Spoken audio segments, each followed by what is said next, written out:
আসসালামু আলাইকুম। কেমন আছেন সবাই? প্রিয় দেশবাসীরা, সবাইকে জানাচ্ছি আমার অন্তর থেকে আন্তরিক ভালোবাসা এবং অভিনন্দন।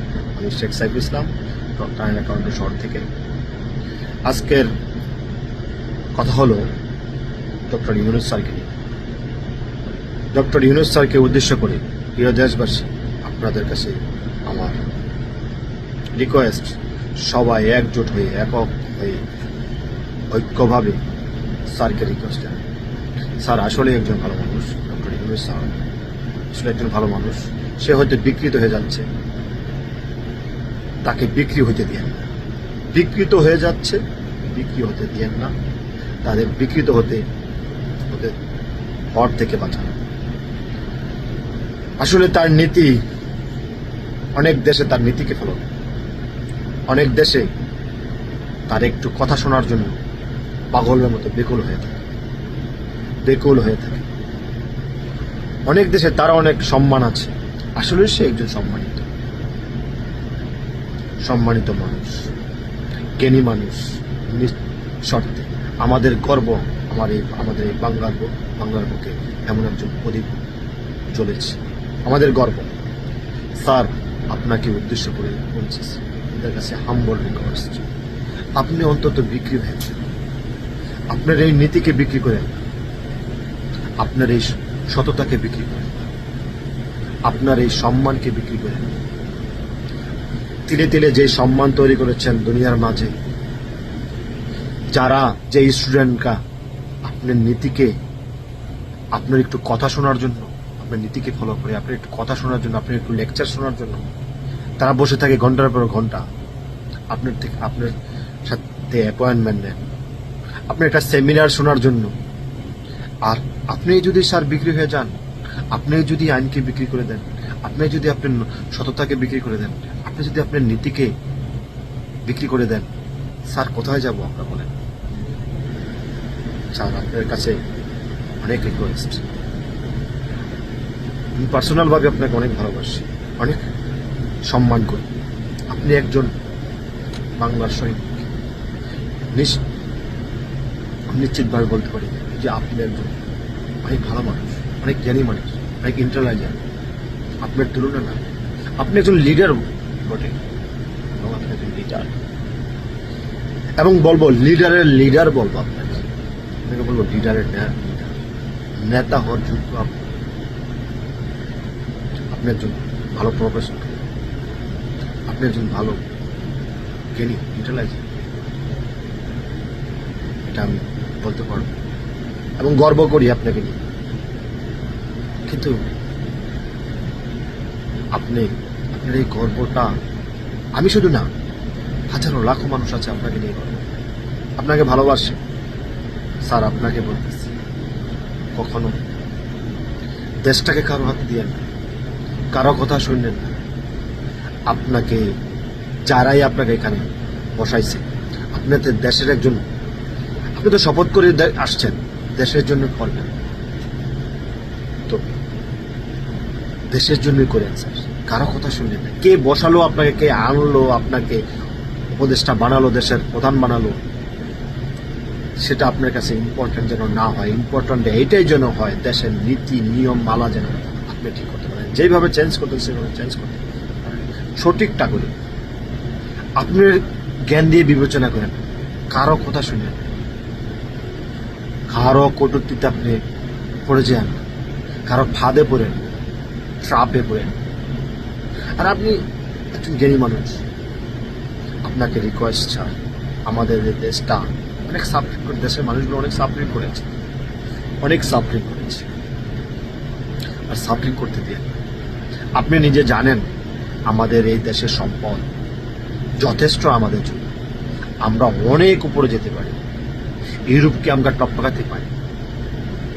আমাদের জনগণ আছে কয়টা দেশ মিলে, ইউরোপের কয়টা দেশ মিলে আমাদের দেশের পপুলেশন হবে বলেন তো স্যার? এই পপুলেশন হলো আমাদের গর্ব। বিজনেসে বলেন, রাজনীতি বলেন, ব্যবসার দিক দিয়ে বলেন, সব দিক দিয়ে আমরা অনেক টপে আছি। এবং আমাদের দেশে সমস্ত দেশের মানুষ ব্যবসা করার জন্য পাগল হয়ে আছে, বেগুল আছে, এটা আপনি জানেন। তো আমাদের এই দেশটাকে বিকৃত হতে দিয়ে এলোমেলো করে দিয়ে আজ বড় অসহায় আমরা আসলে আপনাদের কাছে। আপনারা যারা নেতা, আপনারা দেশের কথা না ভেবে আপনাদের নিজেদের নিজের কথা ভাবেন, এত নিষ্ঠুর হতে পারেন আপনারা স্যার? স্যার আপনি অন্তত আপনার বিবেককে বেঁচে দিন, আপনার বিবেককে প্রশ্ন করেন। আপনি কোন জায়গায় আছেন? কত মানুষের দোয়াতে আছেন, কত মানুষের 20 কোটি মানুষের 18 থেকে 20 কোটি মানুষের প্রধান আপনি হয়ে আছেন। আপনি আপনার কাছে এই রিকোয়েস্ট আছে, সবাই এই রিকোয়েস্টই করবেন স্যারকে। দেখেন স্যার আজ যাই করতেছে এলোমেলো, কোনো একটা ফাঁদে পড়ে করতেছে, আমার মনটা বলে আপনারা একটু খোঁজ করে স্যারকে হেল্প করবেন। স্যার এমন হওয়ার কথা না। আর এই ভিডিওটা স্যার পর্যন্ত পৌঁছে দেওয়ার চেষ্টা করবেন। আমার এই ভিডিও না পৌঁছুক, আমার এই কথাগুলো আপনারা কারো না কারোর মাধ্যমে যেন স্যারের কাছে পৌঁছায়। আমার কথা বলার দরকার নেই, আপনি আপনার কথা বললেন, স্যারকে রিকোয়েস্ট করেন দেশের জন্য। এই দেশের মানুষগুলো অনেক সাফারিং করছে, আজও সাফারিং করতেছে, শুধু এই পলিটিক্সের জন্য, অন্য কিছুর জন্য। এই নোংরা পলিটিক্সটা দেশটাকে শেষ করে দিয়েছে। স্যার আপনার কাছে হাম্বল রিকোয়েস্ট, হাজারো মানুষের দোয়া, লাখো মানুষের দোয়া, কোটিও মানুষের দোয়া আপনি পাচ্ছেন। আপনি এই দেশটাকে, আপনি একজন দেশের প্রফেসর হয়ে মনে করবেন প্রতিটা মানুষের প্রফেসর। আপনি বলেন তো স্যার, আপনার এই স্টুডেন্টগুলো যদি ধ্বংস হয়ে যায়, শেষ হয়ে যায়, আপনি কি নিজেকে ক্ষমা করতে পারবেন? একটু চোখ বুঝে খেয়াল করবেন, একটু চোখ বুঝে খেয়াল করবেন, ভাববেন, চিন্তা করবেন, তারপরে একটা ডিসিশন নেবেন। আপনি যথেষ্ট, আমি আপনাকে জ্ঞান দিচ্ছি না স্যার, সরি স্যার, আমি আপনাকে জ্ঞান দিচ্ছি না, জাস্ট আমি শেয়ার করতেছি আমার মনের ভাবটা। আজ দেখেন হাদি চলে গেছে, হাজারো হাদি, হাজারো ইউনুস হবে দেশে, হাজারো হাদি হবে। যদি আপনি ইন্সপায়ার, যেভাবে আমাদেরকে ইন্সপায়ার হয়ে আসছে, আপনি একটু লেকচার শোনার জন্য হাজার হাজার নেতারা বসে থাকে, শুধু স্টুডেন্টই না, ইয়ং জেনারেশনই না, বুড়ো থেকে মধ্য বয়সের, ছোট থেকে বড়, সবাই আপনার জন্য বসে থাকে। তো সেই আপনি যদি আপনার নীতিকে বিক্রি করে দেন স্যার কোথায় যাবে নীতি, কোথায় যাবে সমাজ, কোথায় যাবে আইন, কোথায় যাবে ভালোবাসা স্যার? এই বুক ভরা ভালোবাসা আপনার জন্য কোথায় যাবে স্যার বলেন? আপনার এই এডুকেশন কোথায় যাবে? আপনার এই শিক্ষা কোথায় যাবে স্যার? একবার ভেবে দেখবেন।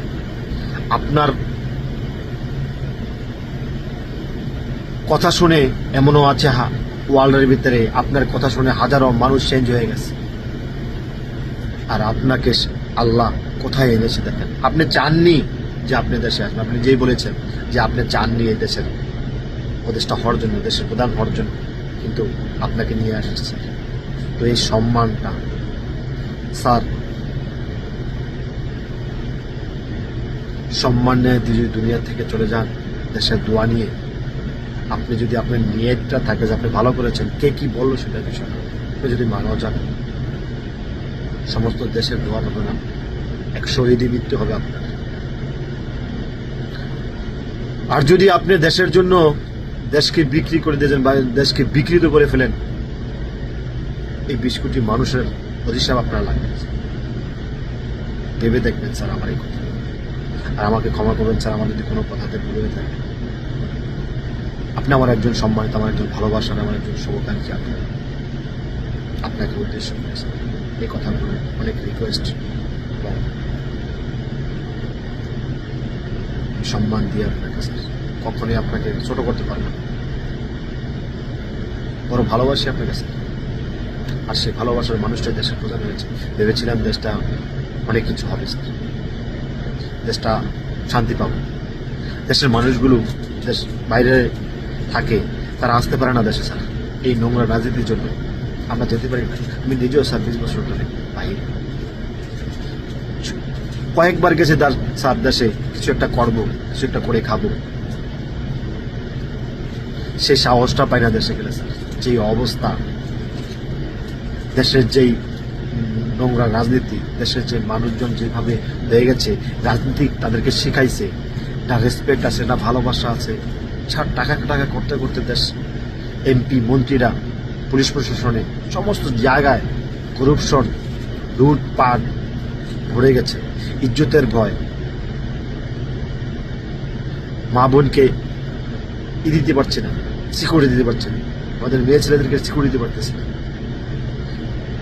আজ এই অবস্থায় থাকতে চাচ্ছে না, বিদেশ চলে যেতে চাচ্ছে, তারপরও স্যার দেশে আসতে চাচ্ছে। যাকে আল্লাহ যেন আপনাকে হেদায়েত দান করে স্যার, আপনি পারবেন দেশটাকে কথা, দেশের মানুষের জন্য পারবেন স্যার। স্যার কান্না রাখতে পারতেছি না, বুক ফেটে যাচ্ছে দেশের জন্য। দেশকে বড় ভালোবাসি, কিন্তু দেশে যেতে পারি না। আজ যে দেশের জন্য এত লড়লো, দেশকে এত ভালোবাসলো, সেই মানুষটা চলে গেল। আমরা তো, যে একটা কথা আছে না, হাসে বলে তো শস্য, আমাদের কথা কে শুনবে? যে যার কথা শুনতো সে তো চলে গেছে, কিন্তু আমাদের কথা কে শুনবে না? আমাদের এই ছোট ছোট ভিডিও যদি আপনার কাছে পৌঁছায় কখন, স্যার একটু ভেবে দেখবেন। আমার মতো হাজারো মানুষ আছে। আমি অনেক দেশ ঘুরেছি, দেখেছি, অনেক দেশের মানুষের সাথে কথা বলেছি, অনেক প্রবাসীদের দেখেছি, তারা দেশকে অনেক ভালোবাসে। অনেক বড় বড় বিজনেসম্যান, ম্যাগনেট, তারা দেশে যেতে চায় না এই নোংরা পরিস্থিতির জন্য, নোংরা পলিটিক্স, এই যে নোংরা রাজনীতির জন্য। আসলে স্যার এটা কি রাজনীতি করে আমি বুঝি না। বাংলাদেশের মানুষগুলো কি রাজনীতি করে? তাদের কত টাকা পয়সা দরকার স্যার? আমরা প্রবাসে একটু একটু করে টাকা সেভ করি, কিছু একটা করে দেশে চলে যাব, সে দেশে যেতে পারি না, বড় কষ্ট লাগে স্যার। আপনি একটু ভেবে দেখবেন। সবাইকে বলতেছি, বিএনপি, আওয়ামী লীগ, সবাইকে বলি, সমস্ত মানুষকে, ভাই বোন যারা আছেন, আপনারা নেতা, আপনাদের হাতে পাওয়া, সবাইকে, এটা আমাদেরই না যে বিএনপি আওয়ামী লীগের কথা বলবো না। আপনারা চাই সবাই ঐক্যভাবে, আপনারা রাজনীতি করেন, আপনারা দল করেন, কিন্তু দেশের ক্ষতি কেন করেন? দেশের ক্ষতি করে আপনারা দেশের প্রধান হতে চাচ্ছেন। যে দেশ আপনাকে দিচ্ছে, কত হাজার কোটি টাকা আপনাদের দরকার, আর একটা মানুষ খাইতে পাচ্ছেন, একটা মানুষের জব নেয়, একটা বোনের ইজ্জতের সিকিউরিটি নেই স্যার। আপনারা সবাইদেরকে বলছেন, কেন আপনারা দেশ নিয়ে লড়াই করছেন? দেশকে বাঁচানোর লড়াই করেন। কে দল নিবেন, কে নিবেন বা যার যে যোগ্য সেইভাবে নেন। কেন মারামারি, কাটাকাটি, খারাপ, লুটপাট করে কেন? ভাই, এটা তো আপনাদের বাবার সম্পদ না যে আপনারা লুটপাট করবেন। এটা তো জনগণের সম্পদ, সবার সম্পদ, আপনার আমার সবার সম্পদ। আপনারা একটু ভেবে দেখবেন, আপনাদের হৃদয় যদি একটু কাঁপে, এই বুক ফাটা কান্না যদি আপনাদের হৃদয় একটু টাচ করতে পারে। ভালো থাকবেন সবাই। যারা সমস্ত নেতাদের উদ্দেশ্যে বলবো, বিএনপি, আওয়ামী লীগ, যারা